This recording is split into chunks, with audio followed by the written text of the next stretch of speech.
Welcome to Europe Chats. Today we will talk about the arrangement whereby EU member states take turns in chairing the meetings of the Council and its working groups, 6 months each.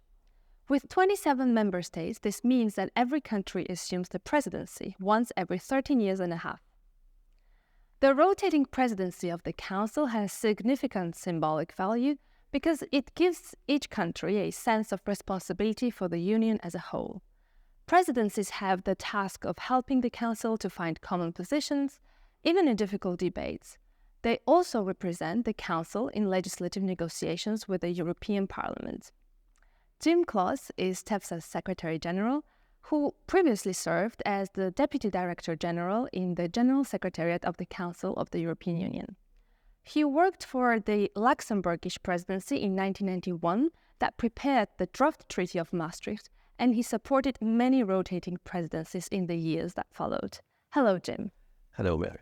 How many presidencies were you personally involved with? Oh, it's a difficult question because I've lived with presidencies all my professional life, basically. The last 20 years of my professional career, I worked in the General Secretariat of the Council.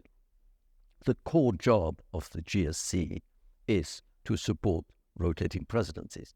But even in my previous incarnations, for instance, when I was an Antici, which means an assistant to the permanent representative of Luxembourg, you deal with presidencies all the time. Or when I was chef de cabinet of the president of the commission, our interlocutors was the rotating presidency. So if you add all of this together through my whole career, which spans about 40 years, I mean, you can say that I've lived through 80 presidencies. When the Lisbon Treaty entered into force in 2009, the EU established the job of the President of the European Council. What has changed since for the rotating presidency? Has it lost power? This is a good question. It was an important change because, I mean, the idea behind it was that there was a feeling that the rotating presidency was not visible enough, particularly in an area like the head of state or government or foreign affairs. So it was decided to give a permanent president to those bodies. Now, it was a major change. Why? Well, because, for instance, in our system, the European Council really sets the agenda in the EU, fixes the political direction of where the Union is going. And the rotating presidency no longer chairs that body. At the same time, there was a certain breaking of the chain of command because formally, you see, you had a French presidency, you had the French president who chaired the European Council, the French foreign minister chaired the Foreign Affairs Council, and so on.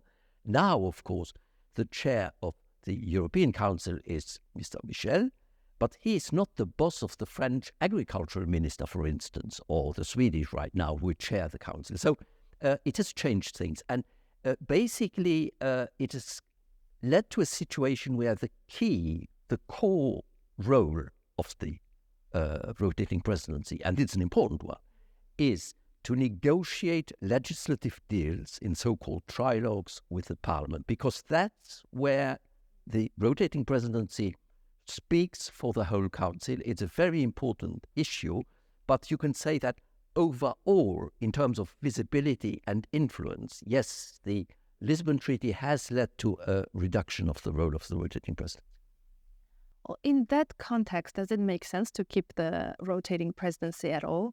The presidency lasts for 6 months, but the legislative processes take typically much longer in the European Union. So would it actually not make sense to have a permanent presidency? No, my short answer is no, but I'll explain why. There are basically two reasons for this. The first reason is that we have the presidency embedded in an overall system. I'll explain what that means in a second. So they're not on their own. And so the fact that they only have 6 months is not a major problem. And the second reason is more positive. I personally think there are serious advantages to having rotating presidencies. But on the second point, we may come back a bit later. But the first point, let me explain what I mean. First of all, within the Council, you have quite a sophisticated system. You have the working group, you have COREPER, the ambassadors, the permanent representatives meeting regularly, a real club. They really hold things together. You have the Council. You have the Commission sitting in the Council meeting. So in other words, within the Council, you are very well surrounded and they all help the presidency. The Coreper, for instance, is a bit of a club. So you chair this club temporarily, but the people will help you.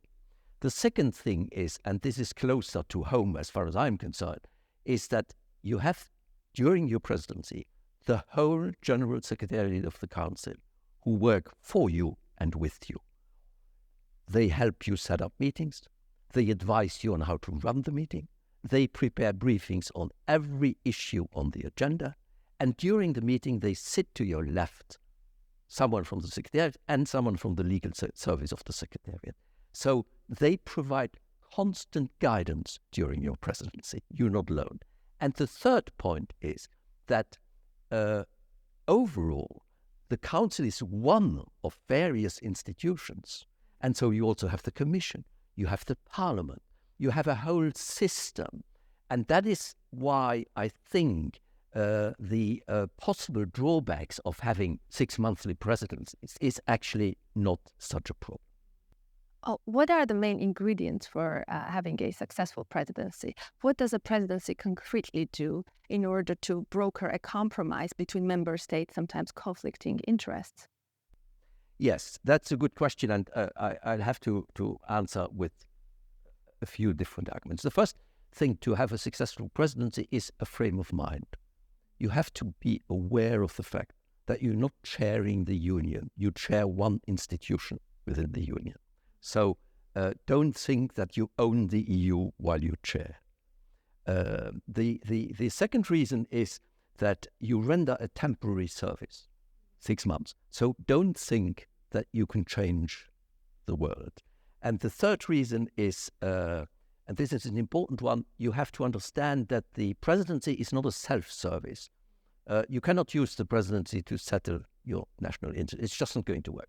The second level is the preparation, and there the Council Secretariat helps you enormously. We start preparing presidencies with incoming presidents 3 to 5 years before they start. First in terms of the infrastructure, training people. The Council Secretariat trains about 800 to 1,000 civil servants of the presidencies at their request. So it's a long exercise Now, in terms of programming, the program is really, the agenda is more set by the European Council and by the Commission together with the European Council and all of that. But still, you have to prepare this. Now, while you're in the chair, the functioning, you have to be professional, of course. You have to work with the General Secretariat, who are always with you. Listen to them. It's their core job to do presidencies. They do it all the time. So don't try to invent things and to sort of try and be cleverer. And that, of course, it's very important that you empower the people who represent you. For instance, you have someone, let's say you have the chair of Coreper. There's a meeting. After the meeting, a good chair concludes and says, here are the conclusions I draw. Now, if he or she gives the impression that he or she has to consult the capital before drawing the conclusions of the meeting, all credibility is gone. So you have to empower the people you are working with. And then, of course, for the reason I gave before, you have to invest massively into relationships with the Parliament, with the Commission, with the other member states. It's a huge work also behind the scenes. So that basically makes for a successful presidency. Well, Jim, how do you define the successful presidency? Now, we've talked about what makes a successful presidency, but how do you define it? That's a good question. I would say that the Lisbon Treaty has changed things there, because before you would judge a presidency on the agenda they set, on the way they manage crisis situations and all of that. That is now being done in the European Council, which they don't share, actually. So the criteria have changed. I think the main criteria nowadays is the way you conduct the legislative negotiations, because this is really important. The EU is a superpower in terms of regulation legislation. That requires a lot of work. We have a co-decision procedure, Commission making proposals, and then you need an agreement between Parliament and the Council. And that negotiation takes place on the basis of a mandate the Council gets, which is called a general approach. And in the famous trilogues, the presidency has a key job. Now, even here, things are not simple. So people would say, okay, we calculate the number, we measure the number of legislative deals finally concluded under the presidency, and that's the hallmark of a presidency. But that's too simplistic because, as you said before, a legislative proposal goes over at least 18 months. So it depends on the cycle you're in. The upcoming Belgian presidency will only have 3 months to negotiate things, but they will have a lot of agreements because it's the end of the cycle. Many things are still out there to be decided. They are well prepared, and everybody wants to conclude. If you come after the Belgian presidency, the presidency which will come then, the Hungarians, they will have no legislative success because the whole process starts. You need a proposal by the Commission and all of that. So for me, it's as important that you well prepare, for instance, the general approach in the Council.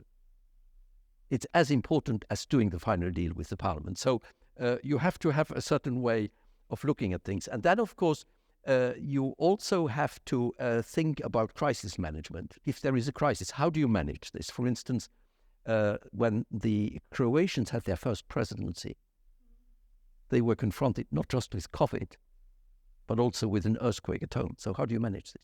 With COVID, they reactivated a crisis mechanism, which is called the IPCR in the Council, and they made it work.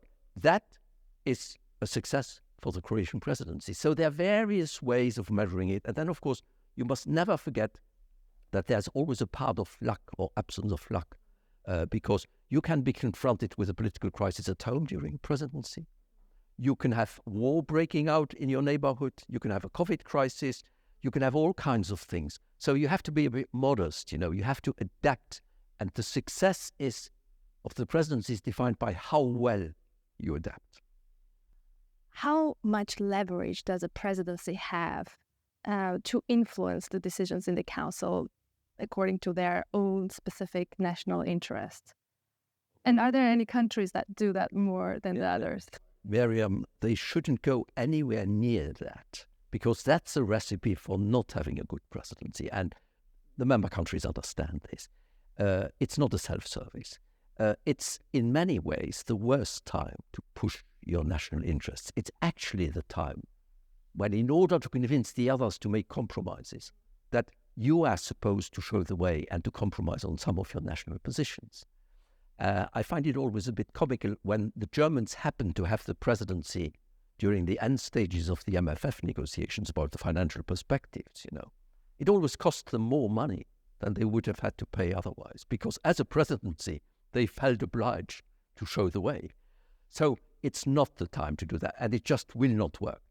On the other hand, you will benefit from a good presidency after your presidency, because you will have acquired a lot of experience. You know far better how the union functions. You will have created goodwill and trust, and that will help you push your national interests after your presidency. Well, sometimes it is said that the smaller member states are better at presiding the Council because they can more easily set their specific national interest aside. Does your experience confirm this? I'm a bit tempted as a Luxembourger to say, yes, we are far better. More seriously, it is true that smaller presidencies have some advantages. For instance, shorter chains of command, or they have people who, because they don't have so many people, they have people who have horizontal experience. They have to do many things. They know how the system functions very well. I sometimes say it's better to chair a working group, to have someone who really knows how the EU system works, rather than to have a top expert in the field. Okay, that on the other hand, the bigger countries have more people. They sometimes have more clout, so it's balanced. I mean, you shouldn't draw general conclusions on, good presidency small, bad presidency big. That's simply not the way it works. Jim, we have a question from the audience. Mahmoud Javadi asks the following, and I read it out.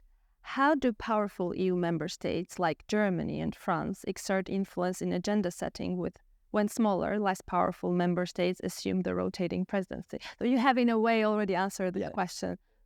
I would say they do exactly what every member state does. You negotiate with the presidency, you try to put some pressure on the presidency, whether it's small or big, doesn't make any difference whatsoever. And at the same time, you use Coreper to present your opinions, or the Council. You use the European Council at the highest level for your president or your prime minister to make the points. It's a constant negotiation. And so I do not think that qualitatively anything changes whether the presidency is small or big. It's the same pattern. What is interesting for the small countries is when you have the chair, because of this, you will get far more calls from the Bundeskanzleramt or the Élysée or Matignon than you get in normal times. They will all talk to you because you have the presidency. You do represent the council at that moment. So it gives you a real boost. So I think the French and the Germans, like all the others, have many ways of getting their views heard. I would even say, I don't reveal a secret, but they would also talk to their not their representative in commission, but the national from their country who is in the commission, not to put pressure, but simply to better understand and also maybe spread some of your national sensitivity in the commission. That's entirely logical. So it isn't. My question is a bit general, but because it's a constant thing of trying to influence, discussing, having asides, having bilaterals in the capitals, and that doesn't change whether the presidency is a small country or big. Jim, in the second half of 2024, it is Hungary's turn to assume the rotating presidency of the Council. Now, the European Parliament recently adopted a resolution which repeats the long-standing concerns about the rule of law in Hungary, and it calls the Council to, and I quote, find a proper solution as soon as possible. What do you think the Council could do as an institution? What are the risks of having the presidency held by a country which is increasingly in breach of EU norms? The short answer is nothing. They should do nothing. And I'll explain why. First of all, as far as the rule of law is concerned, we have a specific article in the treaty, which is Article 7, and which is being exercised, but which has never led to a decision because there was simply no agreement to do so. You cannot sort of use those institutional things to replace those systems. That's the first thing. The second thing is that the principle of an equally rotating presidency is enshrined in the treaty. And my third point is that the order of the presidency is set by the European Council. The European Parliament has zero role in deciding who should chair the Council. None. And so I don't think the Council should do anything. Why?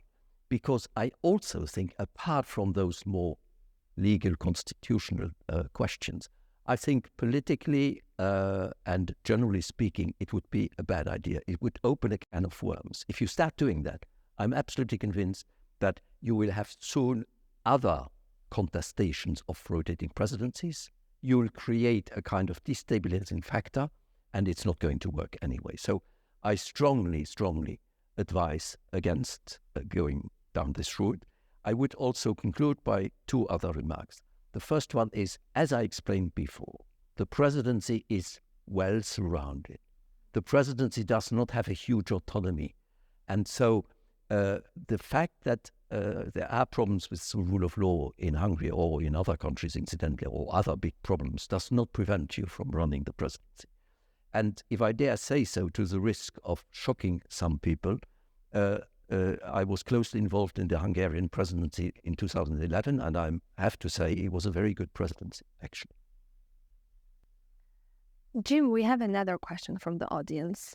If you are tasked with proposing an alternative to the EU's rotating presidency, what would it be in order to enhance the efficiency of EU decision-making?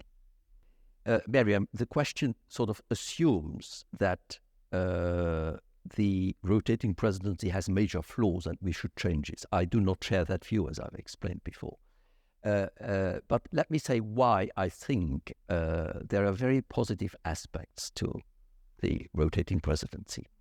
The first one is that it creates trust. It's very different when you're sitting in the council and the guy who chairs the meeting is one of yours. You know it will be your turn sooner or later. It makes you think that maybe I should be a bit more constructive, because how am I going to run the council if I behave like some are now behaving or like I behave presently? You see, that's very important. And I will be very honest with you. If we had only permanent presidencies, so they would not be linked to the member states like that, I think you would have a risk of reinforcing a tendency which you have already there, which is when something goes badly, the people in the capital say, that's Brussels. In that case, they would feel completely free to say, that's Brussels, it's not us. Whereas now you can say, you are a core part of Brussels because the council is a core institution and you chair the council from time to time. So that's the first reason. The second reason is I like the rotating presidency principle because it shows that the member states are treated equally. Small ones, medium ones, and big ones. I think that's a major asset. The third reason is that it injects dynamism into the system. You see, I worked for the Council Secretariat. I worked definitely more than 40 hours a week, but I could not work 70 hours a week. That is what people do during the 6 months, the key people of the presidency who run the presidency. It's a major, major investment. You could not keep that if you were doing this on a permanent basis. So it injects dynamism. It also injects some new ideas. For instance, we have the habit of sometimes having the European Council organizing informal meetings in the capital of the rotating presidency. And that allows the rotating presidency, together with the president of the European Council, to put on the agenda issues they are particularly interested in, and they have some expertise. The Estonians on digital, the Austrians on internal security, the Croats or the Bulgarians on the Western Balkans. That's also an asset. The next point I wanted to mention is having a presidency allows you to really get to know the European Union. And it's particularly important for the newer countries, because before, you don't see behind the scenes. You don't know how the Council Secretariat works, for instance, if you just sit in the Council. You have to know how it works. So that's an enormous asset which makes me stronger. And, for instance, the Swedes had some trouble, because they have a very different system to get used to it. Once they had run their first presidency, were a different actor because they understood it. And the last point is, a rotating presidency is a very good opportunity to communicate Europe to your own people.